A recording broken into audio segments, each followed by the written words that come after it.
आज के बाद तुम्हारे घर से लेकर हवेली तक जिम्मेदारी मेरी हो।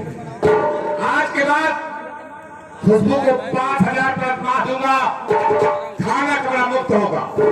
राम भाई प्रभु का को 5,000 रुपए एडवांस के रूप में देकर खुशबू को हवेली का विवाह का नाम चल रहा हूं।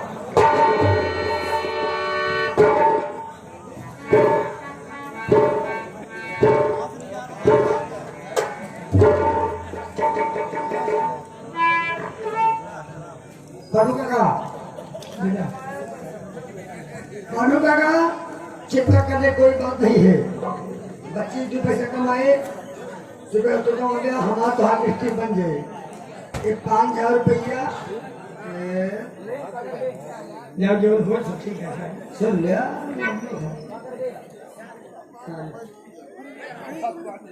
5,000 रुपया बाबू से एडवांस दे रहे हैं। खुशबू को काम करेंगे तो पैसे तो हम कमाता, तू कमाता, घर की स्थिति बढ़ जाएगा। मेरे भाई, मेरी बहन खुशबू हवेली में काम करने जा रही है। आप तो हमेशा बाबू साहब के हवेली में रहते हैं, याद रखना मेरे भाई। जैसे मेरी बहन वैसे खुशबू आपकी बहन। इतना हो इतना हो पाए, कहा था जैसे खुशबू हमारी बहन वैसे तुम्हारी बहन। सुन लिया, इन हो पाए। तो भैया आपकी बात क्या है? बात ये है जैसे आपन बहन, जैसे कहा था कि आपन बहन समझा, उससे हम आपन समझी।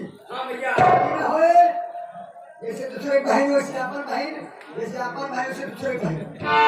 बात अलग है, एक बहन हमारे यहाँ है, आधा प्यार दुलार अपने बहनी के और आधा प्यार दुलार तोहरे बहनी के।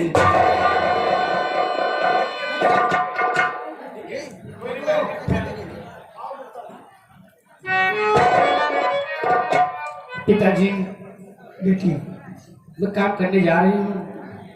अगर मुझे घर आने में देर हो जाए तो शंकर भैया को जरूर भेजना। पिताजी, बेटी, बाप को अपने बच्चे को ख्याल रहता है।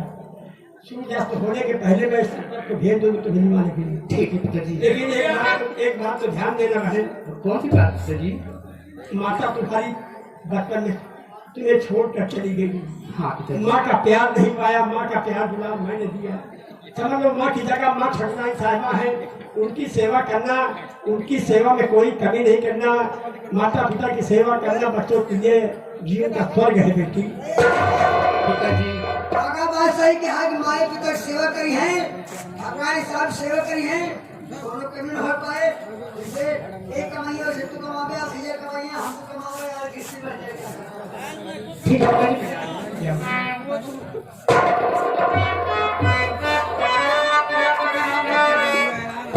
देखिए, ये पैसा रखो और मैंने कहा भगवान भूखा बुलाते हैं, सुलाते नहीं। हाँ पिताजी। जाओ बाजार खाने की व्यवस्था करना, बाकी मैं काम में देख रहा हूँ।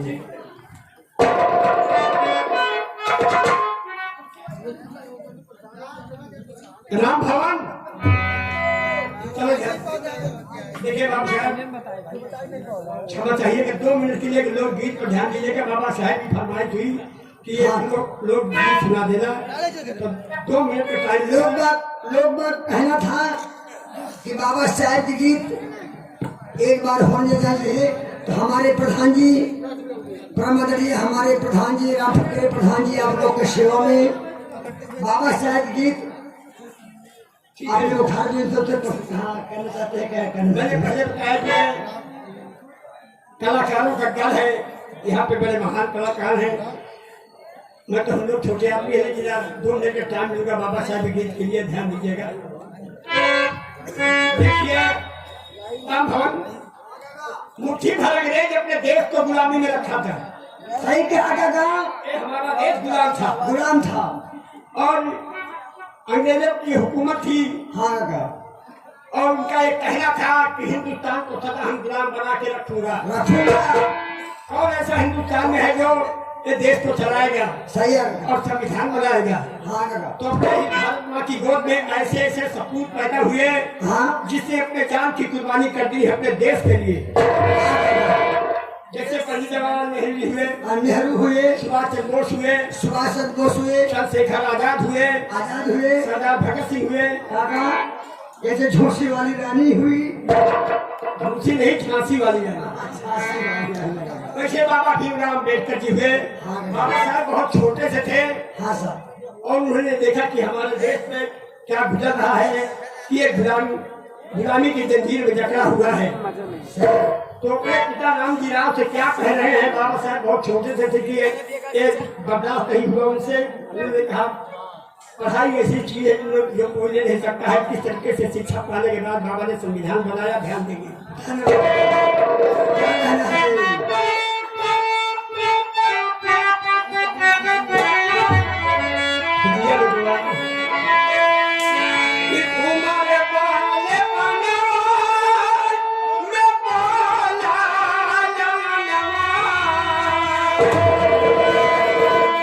बाबा साहब अपने पिताजी से कह रहे हैं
कई जब पहले पीछे रहने के लिए हो गए।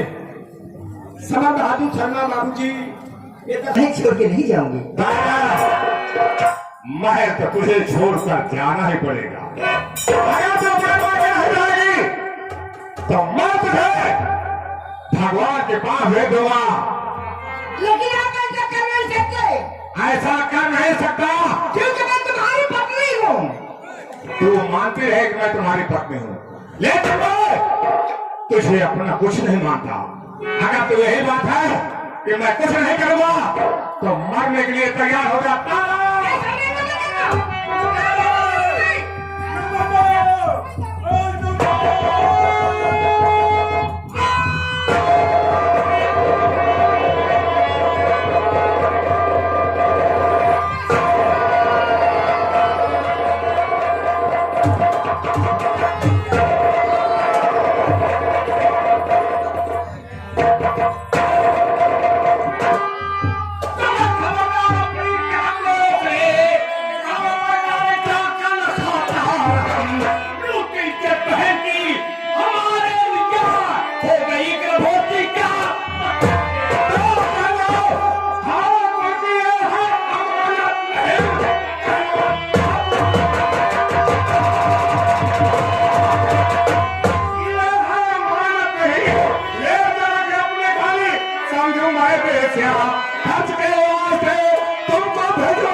कर ले, मेरी बहन के साथ शादी कर ले, उसे अपना ले तो।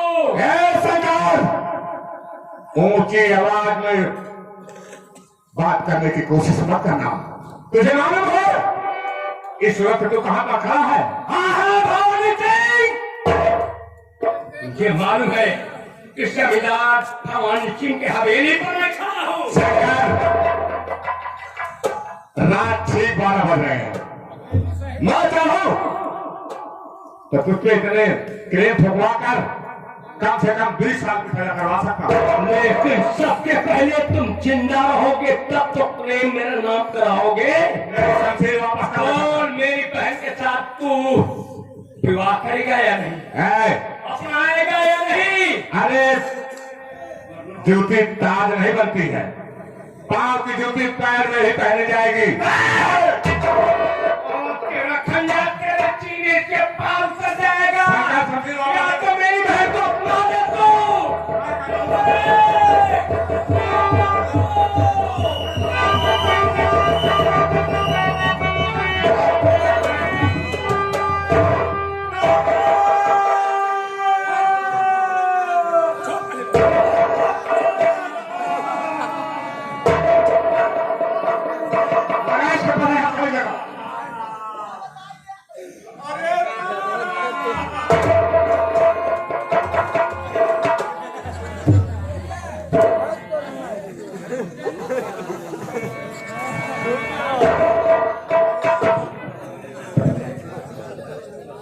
क्यों जमींदार साहब, ये क्या मामला है? साहब, ये मेरी पत्नी तारा सिंह है साहब। ये साहब, हम दोनों प्राणी अपने कमरे में सो रहे थे साहब। फिर क्या हुआ? रात 12 बजे पर हुआ किसान का बेटा सारा सा करवा हमारे कमरे का दरवाजा तोड़कर साहब हमारे कमरे में घुस गया और मेरी पत्नी से छीना छत्ती करने लगा साहब। इतने में मेरी पत्नी शोर मचाई तो मैं जग गया साहब। तो मैं जग गया और इसे समझाने लगा तो साहब वही मेरी खानदानी शमशीर थी।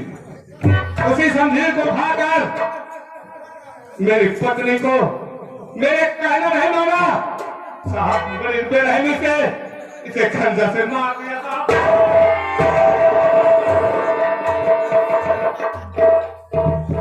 तो बात ये है, क्या सच कह रहे हो जमींदार साहब? नहीं साहब, ये सरासर झूठ है। मुझ पर झूठा आरोप लगाया जा रहा है, आप झूठा आरोप लगाया जा रहा है। झूठा ये कपड़े में तेरे कैसे खून के छींटे लगे? साहब, आप जमींदार को नहीं जानते? ये बहुत ही कमीना इंसान है, बहुत कुत्ता एटियन आदमी है ये साहब मेरी बहन को नौकरानी बना के अपनी हवेली में ले गया, उसके साथ ऐसा बर्ताव किया है कि इसके बच्चे की मां बन गई है वो। और मेरी बहन के प्यार में ये पागल हो गया, ये अपनी बीवी का फोन कर दिया साहब। मैंने लाख बचाने की कोशिश किया था, मैं नहीं बचा पाया साहब।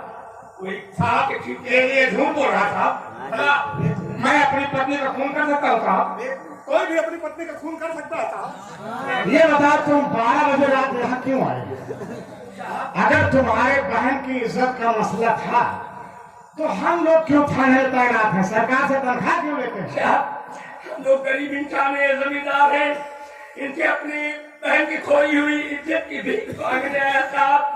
और तो 12 बजे रात को आए इज्जत की भीख मांगने? साहब, ये मेरी बहन के प्यार में पागल हो गया है। देखो शक्ल देखो साहब, ये झूठ बोल रहा था, ये साला झूठ बोल रहा था। देखो शंकर, तुम्हारा कोई भी तथ्य यहाँ दुरुस्त नहीं कर रहा, समझे आप? हम गरीबों को सारे सबूत तुम्हारे खिलाफ जा रहे हैं, इसमें मैं क्या कर सकता हूँ? साहब मैंने लाख कोशिश किया बचाने की, एक खंजर मेरे हाथ में आ गया और खून का छींटा मेरे ऊपर पड़ गया। मैंने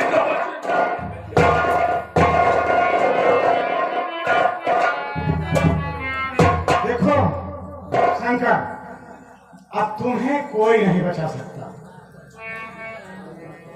तुम रंगे हाथ पकड़े गए, वो भी खूनी शमशीर तुम्हारे हाथ में थी और खून के छींटे। ऐसा मत कीजिए, मेरा पूरा पाप मर जाएगा। तुम्हारे ऊपर कई संगीत धाराएं लगे हुए।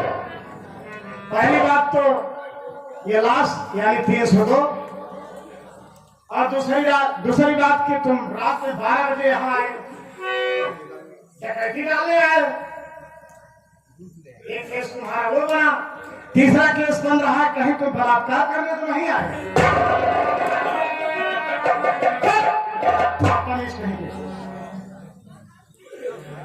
दीवान जी, लाश का पंचनामा भरवा के इसको पोस्टमार्टम के लिए भिजवा दीजिए और इसकी चार्जशीट तैयार करके इसको साहब अदालत में पेश कर दीजिए। साहब, लाश को गाड़ी पे लदवा दें पोस्टमार्टम के लिए।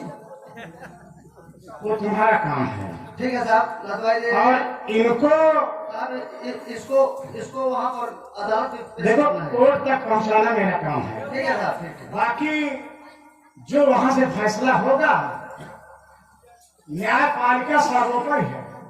न्यायपालिका से हम भी बने हैं। वहां जो कुछ सफाई देना होगा तुम वहां दीजिएगा। कुछ नहीं कर सकता। अब तो तुम्हें जेल जाना ही पड़ेगा।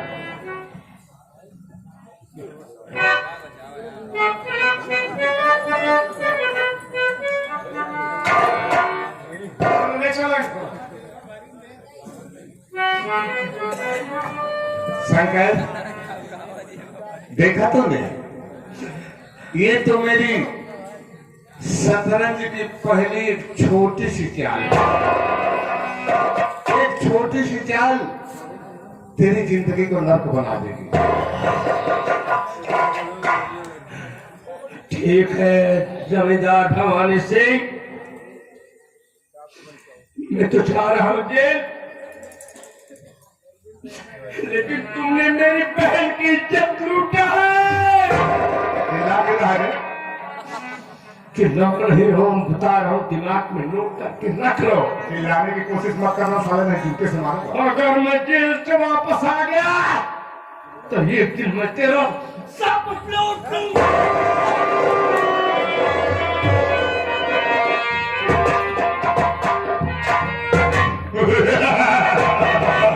देखा आप लोगों ने? एक तीर से 2 शिकार। पहला शिकार मेरी पत्नी तारा सिंह बनी है। वो मेरे रास्ते का रोड़ा थी, मैंने उसका मर्डर करके अपने रास्ते का रोड़ा साफ कर दिया। और इस रास्ते के रोड़ा आया था अपनी बहन की इज्जत की भीख मांगने। उसको साले को मैंने कोर्ट के जुर्म में साबित करवा के साले को जेल में डलवा दिया। अब साले को कम से कम सजा तो बहुत कम से कम होगी, तो 20 साल की जरूर ही होगी। साला देखा मेरे नसीब और मेरी दुश्मनी। याद रखना, अगर गुस्ताखी करने की कोशिश किया तो शोहरत है मेरे नाम की, शोहरत है मेरे नाम की। सावधान से शेरों के छक्के छोड़ते हैं बाबू भवानी सिंह के नाम से।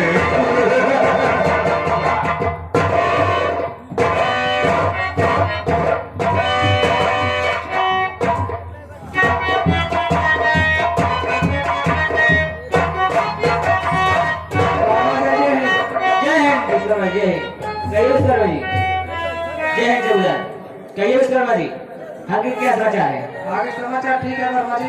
हम लोग कहते हो ठीक होना चाहिए, ठीक है? ठीक है हम लोग कभी बड़े साहब आने वाले हैं। जी। क्यों भाई जानते हो विश्वकर्मा जी, बड़े साहब कोर्ट में गए हैं संघ को लेके। जी जी, अब आएंगे बड़े साहब को बताएंगे क्या हुआ संघ के साथ। चलो ठीक है।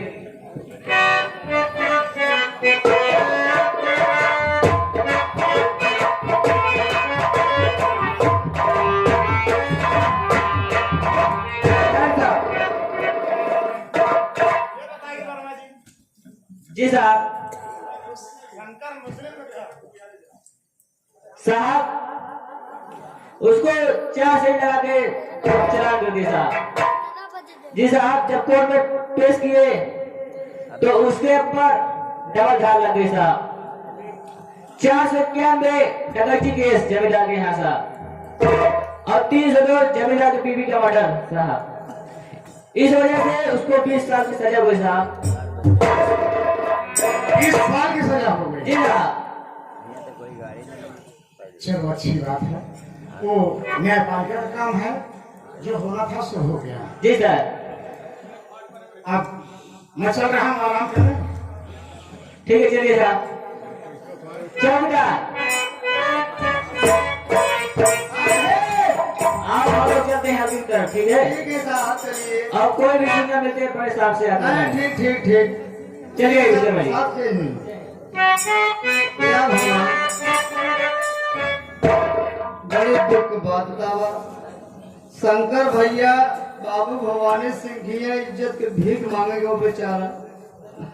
अब पता लाख होगा ऐसा केस में ऐसा धारा फंसा दे बेचारा, वो तो जेल चला गया। या कहती प्रभु काका सोचा तो हमार भैया शंकर अगर चलते काका से अगर सूचना न बताओ तो हमारे काका लगते हो भैया शंकर का चल के कई सूचना जरूर बताई।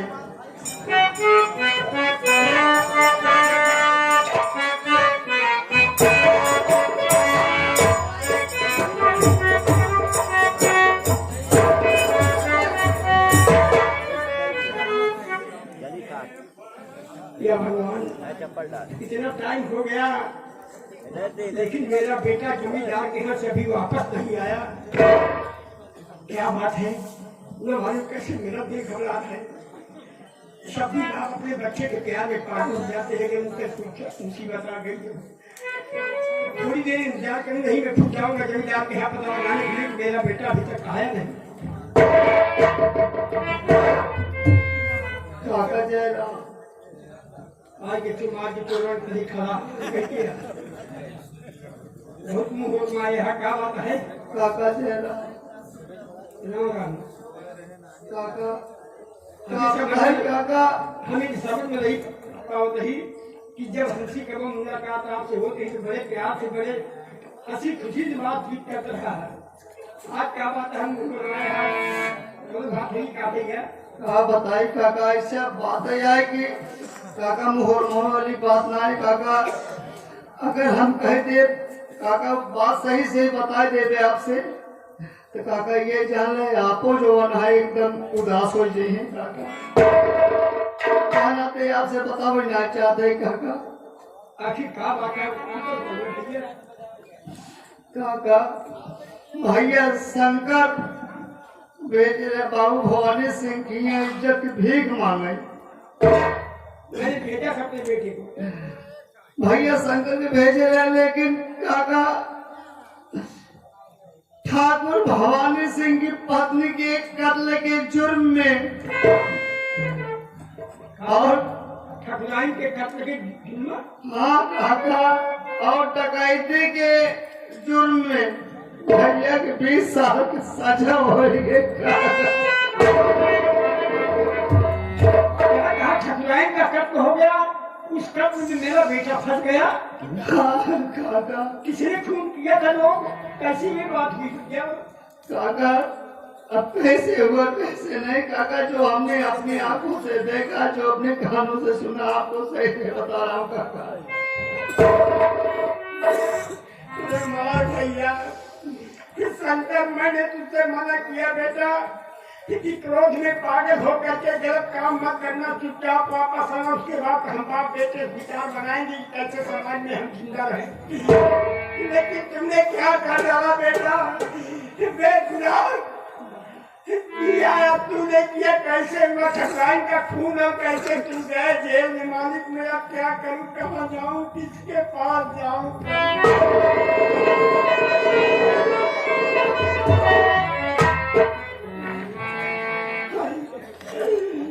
शंकर, तूने जो कुछ डाला तो जिससे डरते ना कि तेरा बाप दुनिया में डर है। मैं तुझे अपनी जान गवा दूं मालिक की। एक ही बेटी एक बेटा दोनों बच्चों को लेकर मैंने अपना जीवन बिताया इतना दिन। हम न मालूम बेटी कहाँ गई, बेटा जेल में गया, किसके पास जाऊं कि मैं अपने बच्चे को कैसे छुड़ाऊं मालिक।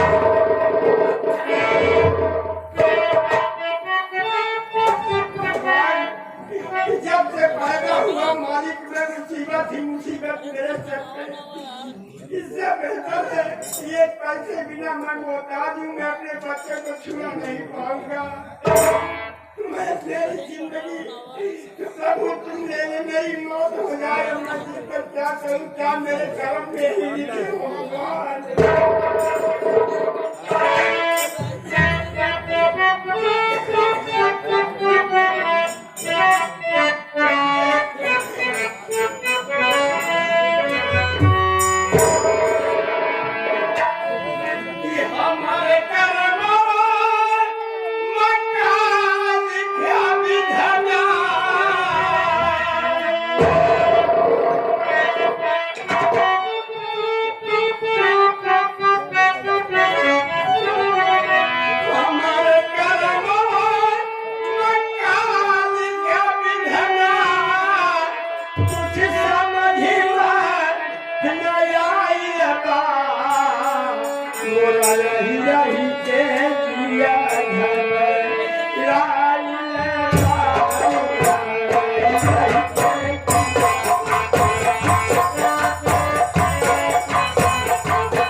दादाजी जो आए थे गौतम झलियन के ये 20 रुपया प्रदान करने कहा था। ये काज दोबारा देखे पाई आप नौटंकी की न पाई। चिंता निकला 26 जनवरी का बकराबाद में दिन में हमारा प्रोग्राम है 10 से 11 बजे से दिन में प्रोग्राम है। 26 जनवरी का आप आइए जरूर, आपके लिए स्वागत हम ज्यादा घबरा दी।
अपने बच्चे को प्यार करते हैं।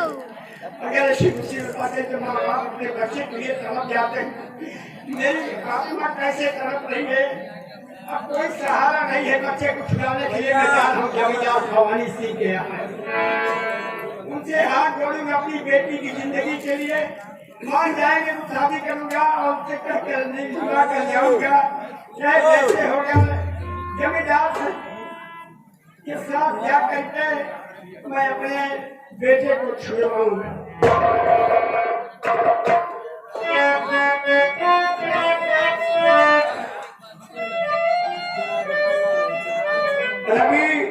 रवि भैया मथुराई के रहने वाले स्पेशल 10 रुपया दे रहे हैं। भैया के बाद बहुत नमस्कार। मैं जा रहा हूँ बाबाजी से क्या कह जाए, हाथ जोड़ूंगा गोड़े गिरूंगा, क्योंकि थाने वाले बड़ा सफर उनका है। किसी तरीके से केस को हल्का करवा करके अपने बच्चे को मैं छुड़वाऊंगा ठाकुर के पास। जमींदार के हक में हाथ देखिए।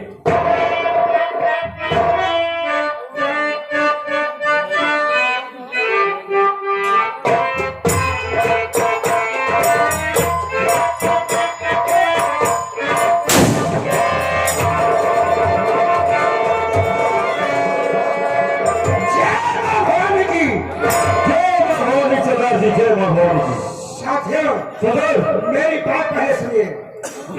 पूरे मेघेल में हमारे कई साथी मारे जा चुके हैं। जी हाँ सरदार जी, इसलिए हमें सतर्क होना चाहिए। क्यों है सरदार? देखो आज जो है गंगा माँ यानी कि पूर्णिमा का दिन है। जी हाँ, गंगा माँ में जब स्नान करेंगे उसके बाद सोचेंगे कि हमें कल की रात जाना कहाँ डालना है। क्यों है सरदार? चलो पहले गंगा माँ में स्नान करेंगे, उनका पूजा और प्रार्थना अर्चना करेंगे, उसके बाद हम सोच कर बताएंगे कि हमें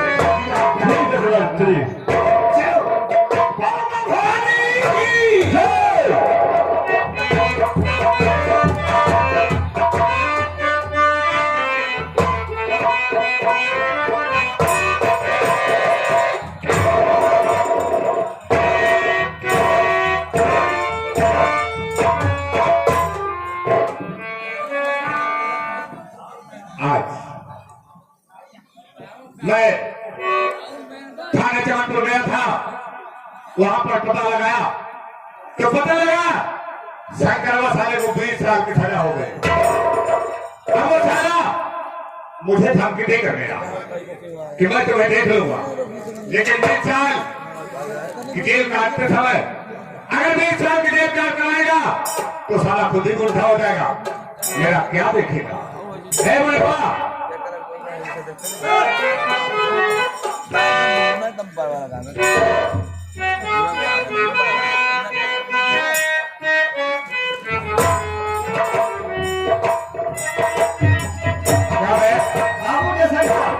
जय शंकर में तो कहता था कि मुझे थाने से छुट्टी मिल गई है। नहीं साहेब, तो हवेली क्यों ले जाता है? हम दोनों भाई एक ही मिले में है। हमारे भाई का कबो कबो आउट ड्यूटी करे लगा, हम थाने छुट्टी पाए तो हवेली चलाया था। ठीक है, अगर आवाज का ध्यान दिया करो, अगर मैं आवाज करूं तो कोई काम करता भी हो उसे छोड़ कर ले पाऊंगा। ठीक है हुजूर।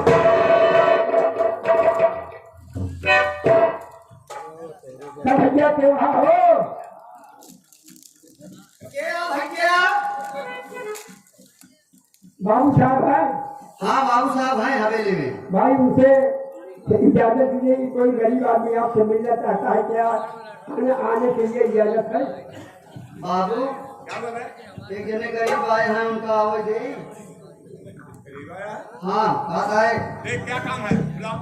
भैया गरीब का काम आ भैया आ सकत है।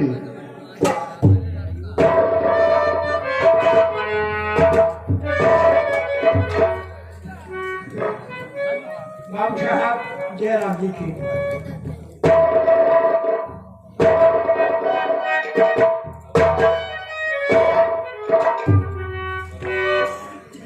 कहो हवेली तक कैसे आना हुआ? क्या आस और क्या फरियाद लेकर आए हो? बोलो। हम गरीबों के आप भगवान हैं, आपसे नहीं अपना सुख दुख कहूंगे तो किससे कहूंगे? बाबू साहब कहना क्या चाहते हो? सुनिए।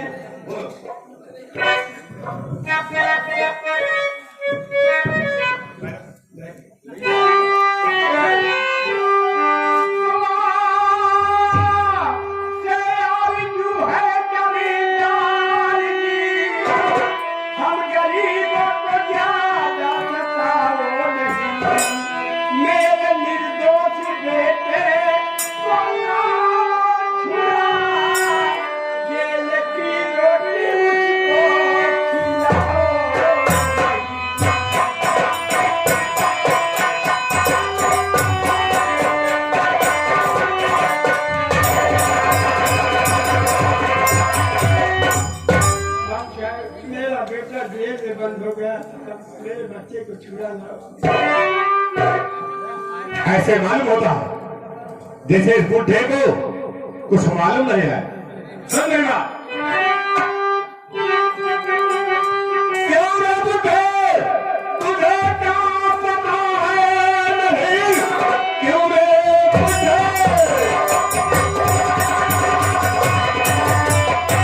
तुझे क्या पता है नहीं?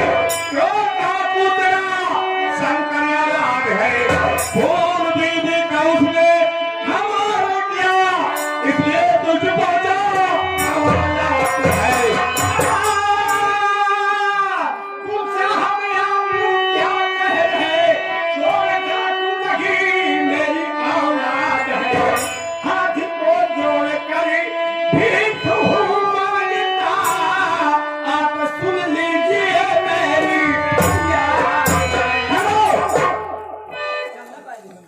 हमने भिखारियों को भेज देना बंद कर दिया। जाओ, बस्ती में बहुत सारे दरवाजे खुले हैं, अगर भीख ही मांगना है तो किसी और दरवाजे पर मांगो। वो भीख नहीं बाबू साहब, इज्जत की भीख। वो भीख तुम ही दे सकते हैं और तुम्ही से गुजारा हो सकता है मेरे बच्चे का। मतलब कि आपने बाबू साहब मेरी बात सुन लीजिए कि कैसी भीख मांग रहा हूँ। बोलो क्या कहना था? सुनो क्या इज्जत है तुमने सुता की मेरी, उसको अपनी बना लो ये फरियाद है। गाँव वाले मुझे रहने देंगे नहीं, इस महीने में हो उसके औलाद।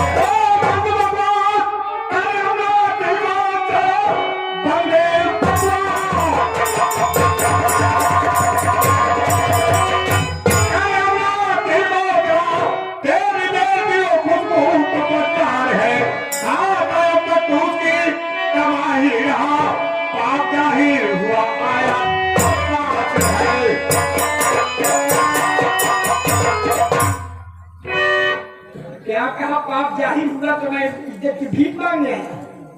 अरे तुम लोगों का तो वसूल हो गया है। घर में बैठे बैठे बहन बेटियों की कमाई खाओ और रईस की जिंदगी जियो।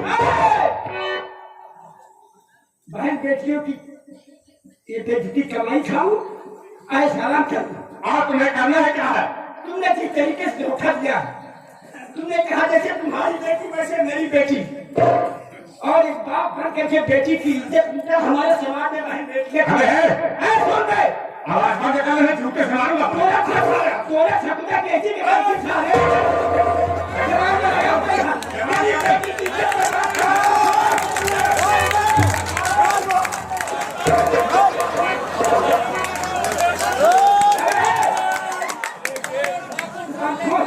इज्जत का बात करने के बाद क्या कहे? अरे वो तो हम बात छतरे के शौक है। यही शौक है कि हम जैसे गरीबों की बहन बेटियों मेहनत मजदूरी करके जाए, उनकी इज्जत बर्बाद करना में शौक है। क्या अभी तक हमारे तुम्हारे आगे पता हो गए थे? तुम्हें गुजारा देना पड़ेगा।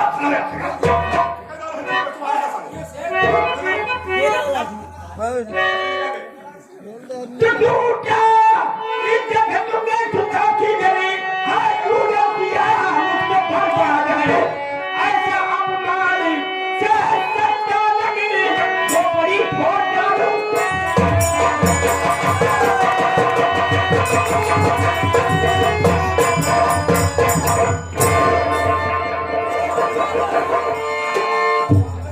गरीब हम हो गए हैं तो हम जैसे गरीबों की बहन बेटी की इज्जत देखी नहीं है। पूरे जमींदार की ऐसी के तैसी बात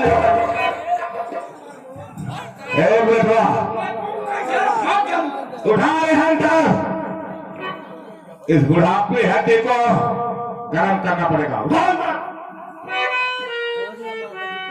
तूने ठाकुर का हाथ उठाया। तुमने मेरी बेटी की इज्जत पर बात किया, अच्छा किया। अबे ये तो मेरी शौक है साले। मैं तुझे बताता हूँ।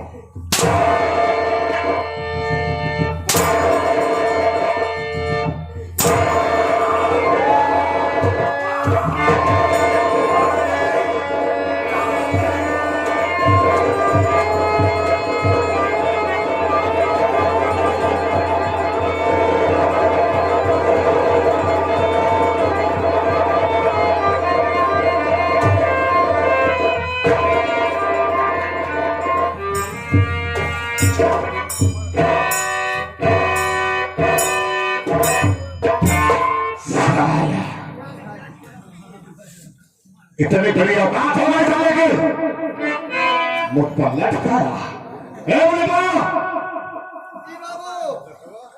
एक गुट फेंको, घसीट कर ले जाकर बहते हुए गंगा में फेंक देना। बची खुची सांसें उसे साला गंगा जी में तोड़ देगा। अगर गुस्ताखी करने की कोशिश किया तो साले यही हंस तेरी कर दूंगा। बाबूजी आप जैसा करें हम वैसा ही करेंगे बाबूजी। इसे ले जाए। ठीक है बाबूजी, आप चलिए।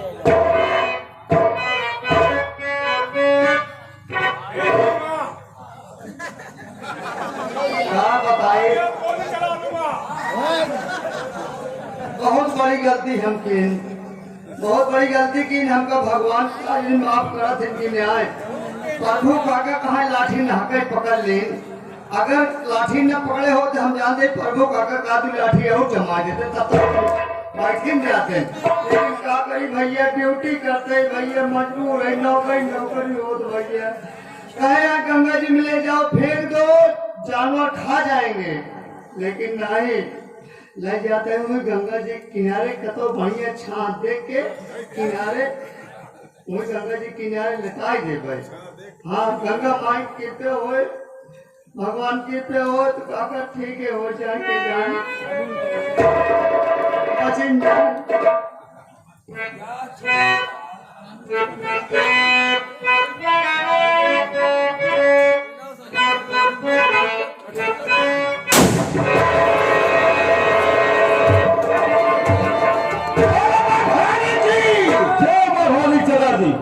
साथियों, हम गंगा माँ के किनारे पहुंच चुके हैं। जी हाँ जी। इस घाट पर नहीं स्नान किया जाएगा, चलो आगे चलते हैं, उस घाट पर स्नान करेंगे। चलिए चलो।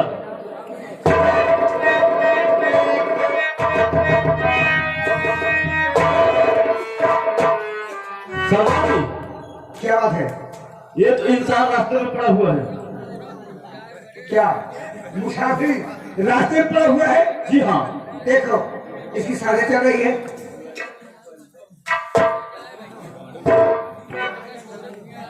सरदार जी, हमको तो बेहोश लग रहा है।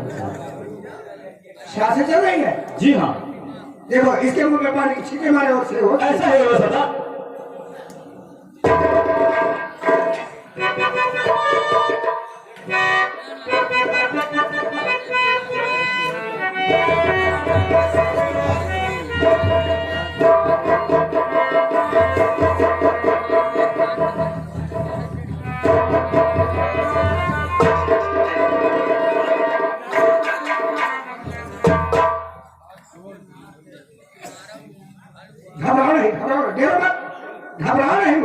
घबराने की कोई बात नहीं है। घबराओ नहीं, जब मैं पूछूं सच सच बताना।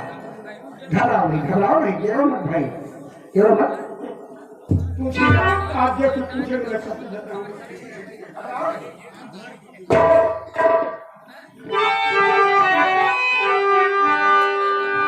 सताया तुम्हें कौन, मुझसे बताओ।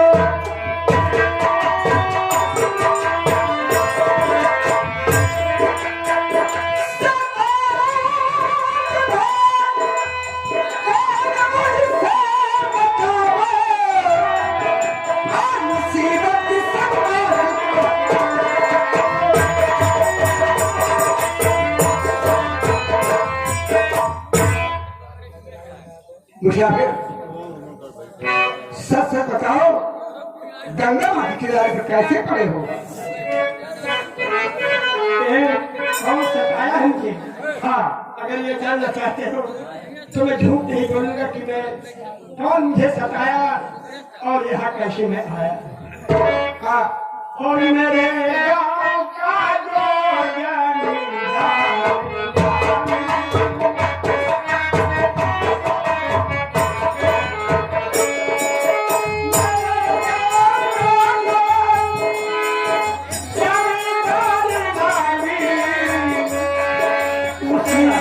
में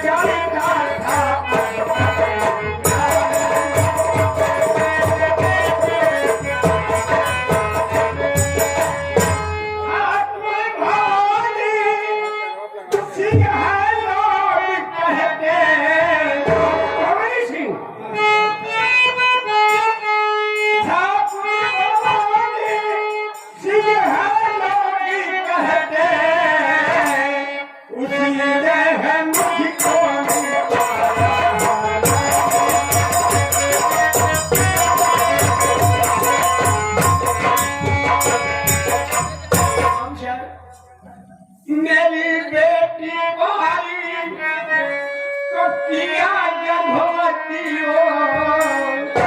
क्या कहा? तुम्हारी बेटी को कुंवारी? ये देख रहे हो कि आपके युग में दहेज प्रथा इतना आगे है कि हमारे समाज में जितने गरीब की बेटियां पड़ी हुई हैं, शादी नहीं हो रही है, अपना जान गंवा दे रही है। इसी तरीके से मैं भी एक गरीब आदमी था, मेरे 2 बच्चे थे, एक लड़की और एक लड़का। लड़की सयानी दहेज प्रथा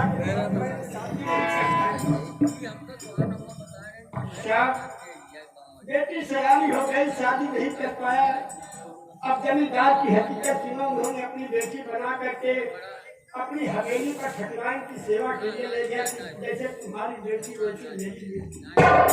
तो मेरी बेटी को किया जभवती हो, उसी ने है मेरी कोरी।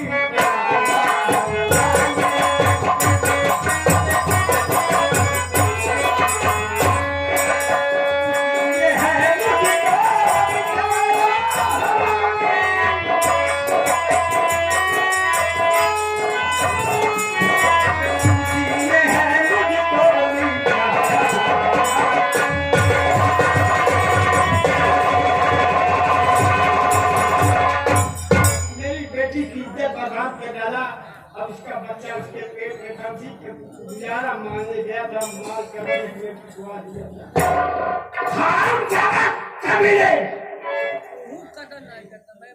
तुम्हारे साथ में विश्वासघात किया। मुसाफिर, तुम्हारी ये दशा देखकर और ये कहानी सुनकर मेरे शरीर में आग लग रही है। मेरी बात सुनो। अब ये सब सुनते हुए मैं आपसे कुछ कहना चाहता हूँ। तो ये क्या कहना चाहते हो? सुनो, बता रहा हूँ।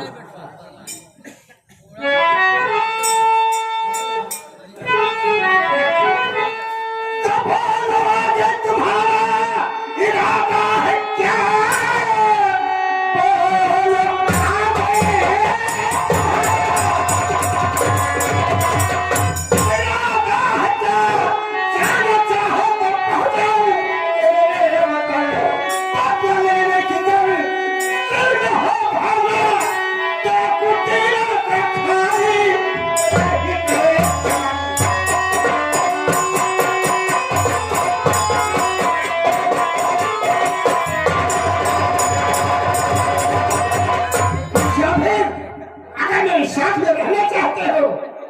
बदल लेने की भावना हो तो बोलो, क्या इरादा आपका है? अगर रहना चाहते हो तो शौक से रह सकते हो, और घर जाना चाहते हो तो बात जब तुम्हारे घर में छोड़ दो। बाबूजी, चाहे छोटा हो, चाहे गरीब हो, चाहे मजबूर इंसान हो, अगर कोई कुछ मजबूर लाचार की बहन बेटी की इज्जत बर्बाद कर डाले तो बर्बाद करने वाले दुश्मन को भाई बाप अपनी नजर से नहीं देख सकते हैं। मैं गाँव में जा करके जिसने मेरी बेटी का जीवन बर्बाद किया, मैं उसकी शक्ल देखूंगा। और क्या कह रहे हो कि अगर बदला लेने की भावना है तो हमारे साथ रहो। हाँ, एक बात सुन लो बाबू जी, अब मैं अपना वतन देखने में नहीं जाऊंगा। जैसे मेरी बेटी का जीवन बर्बाद कर दिया है, उस पापी को दुनिया में मैं जीने नहीं दूंगा। दिल में ही मेरी तमन्ना है, और मैं जो कहूँ उसको आप सुनिए। बोलो, क्या इरादा है? क्या कहना चाहते हो?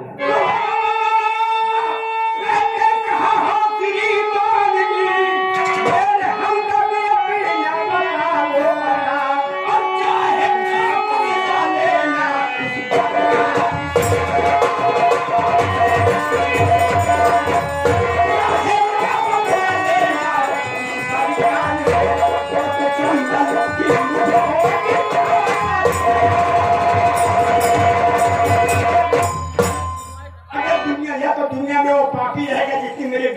जीवन बर्बाद किया है या तो आप क्या सोच रहे हैं अपने के लिए? मुसाफिर, तुम ये जानना चाहते हो कि हम लोग रहते कहाँ पर हैं और क्या नाम आपका है? और नाम जानना चाहते हो तो मैं बतला रहा हूँ, सुनो।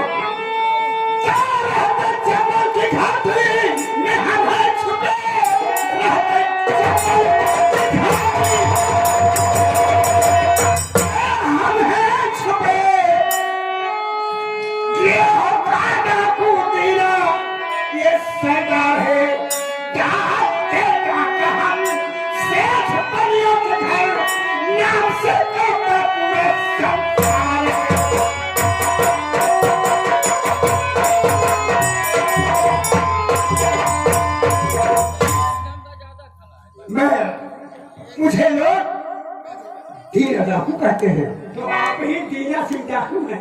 जी हाँ। वाह मुन्ना, हम हूँ शक्ल। आज मैं क्या देख रहा हूँ, तुम्हें देख के मेरे बेटे की याद आ गई। जैसे यही समझ पड़ रहा कि मेरा बेटा मेरे सामने खड़ा है। आप ही की तरह मेरा बेटा जेल में काट रहा है और तुमको मैं कहा करूँगा किस्मत की समय में मेरा बेटा मेरे सामने आ गया है। आप उसमें कुछ कहना चाहता हूँ। मुझे भी ऐसा लग रहा है कि जैसे मेरे सामने मेरे पिता। अगर बाप मुझे समझ आए तो मेरी बात पे गौर कीजिएगा। बोलो। जिसे तुम पितरी मैं पिताया आपको पाकर मैं तो बहुत खुश हुआ और साथ में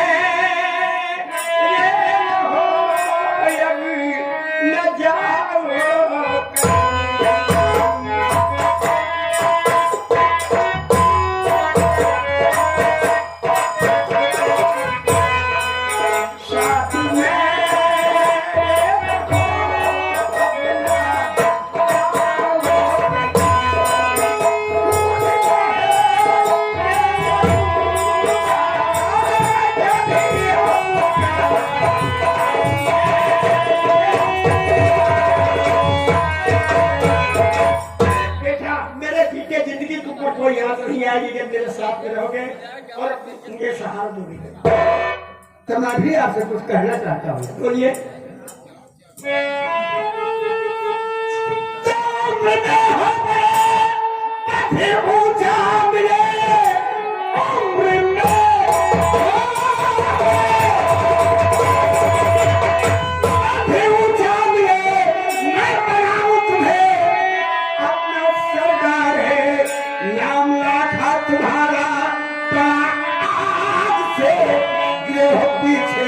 तुम्हारे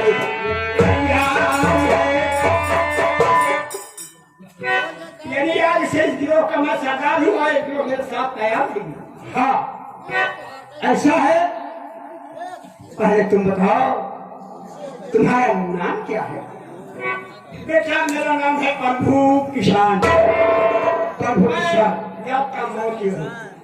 कोई बात नहीं है, लेकिन हमारे साथ में प्रभु किसान बनकर रहोगे तो तुम्हारी जान को खतरा हो सकता है। इसलिए आज से तुम्हारा नाम बदलकर मैं रखता हूँ लाखा सिंह।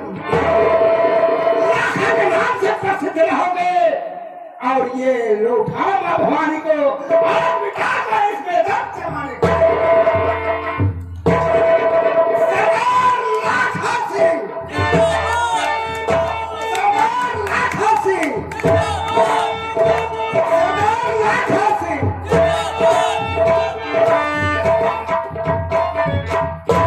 ठाकुर भवानी सिंह, मैंने नहीं सोचा था कि मैं डाकू बनूंगा, लेकिन इंसान की मजबूरियां क्या से क्या करा सकती है। किस तरीके से घर द्वार सब छूट गया, बच्चा मेरा छूट गया, मेरी बेटी न मालूम कहाँ पर गए। अब तो वहां से एक चंबल का सहारा मुझे मिल गया है। अरे करना क्या होगा मेरे साथ? पहले चलो हमारे अड्डे पर हम सरदारी सूट बनवा कर रखे हैं, अपने शरीर पर उसे धारण कीजिए, फिर आज जो बताएंगे आज के इशारे पर हम लोग काम करेंगे। ये बात है, ठीक है। जिस तरीके से आप मुझे सहारा दे करके और राह दिखाए हो उसी राह पर मैं चलूंगा। फिर सरदार बनने के बाद जो मैं कहूँगा करना होगा। हाँ तो ठीक है, मुझे वर्दी पहने तो उसके बाद तमाशा देखिएगा।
सदस्य ये इस बेचारी की दर्द भरी आवाज सुनते हुए रोटी खाने के लिए इस बेचारी को 11 रुपया दान दे रहे हैं। भगवान सदा खुश रखे, उनके रोजी पूजी को रखकर करे मालिक।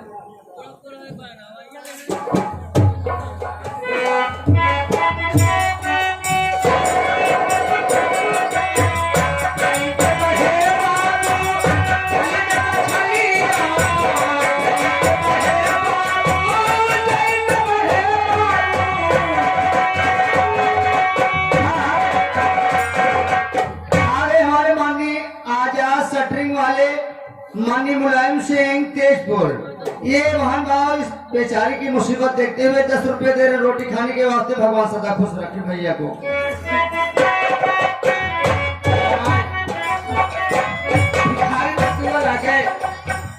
भैया के रोजी रोटी महा बरकत हो, दिन दूना रात चौगुना हो।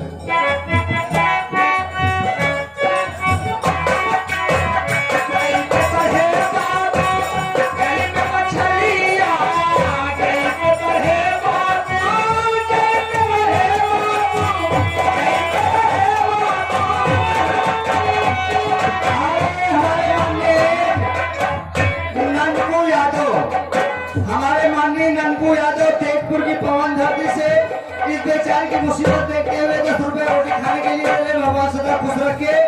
आगे हमारे माननीय ये संत लाल यादव जी गरमाहटा के रहने वाले हैं।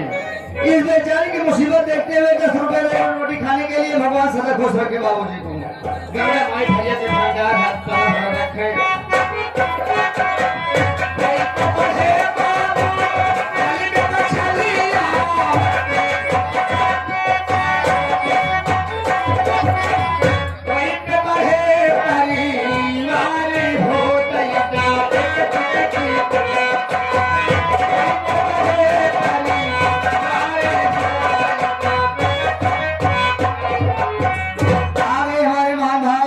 Subhash Chandra dancer band party ग्राम कमराटा के रहने वाले हैं। इस बेचारे की मुसीबत देखते हुए 50 रुपए से 10 रुपए दे रहे हैं रोटी खाने के लिए। भगवान सदा खुश रखे। आगे हमारे होलीलाल पटेल जी ग्राम सभा बेनीपुर पवन से 51 रुपये का दान प्रदान इस भिखारी को खाने के लिए देते हैं। भैया नमस्कार, धन्यवाद पहुंचे।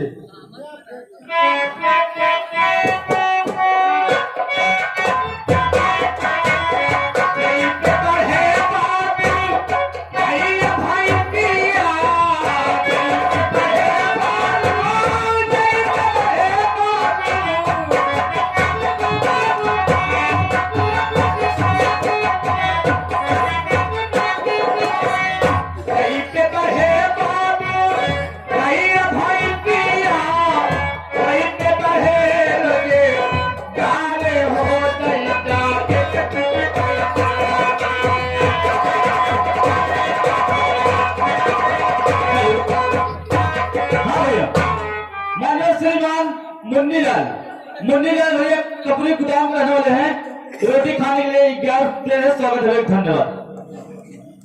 आगे हमारे महानुभाव मौजी लाल और उनके छोटे लड़के शिवा, ये बाप पोत पतुलगी के रहने वाले हैं। इस बेचारी की मुसीबत देखते हुए 21 रुपए दे रहे हैं रोटी खाने के वास्ते। भगवान बापुर की जिंदगी सलामत रखे। भैया को बहुत बरकत हो भैया, धन्यवाद। हमारे राम प्रसाद गुप्ता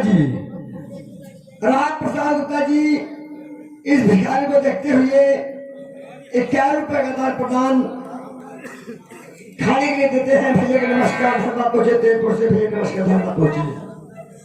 आगे हमारे महान भाव संगम लाल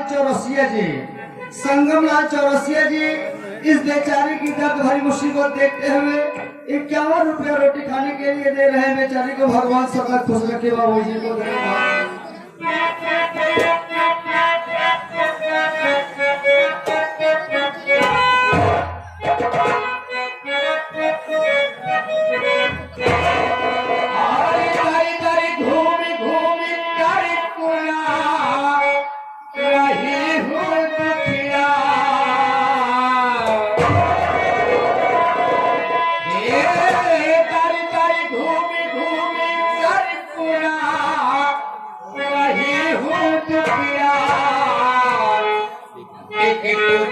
रोटी खाने को मिले।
के मुरझा गया है मुखड़ा, एक टुकड़ा रोटी खाने को मिले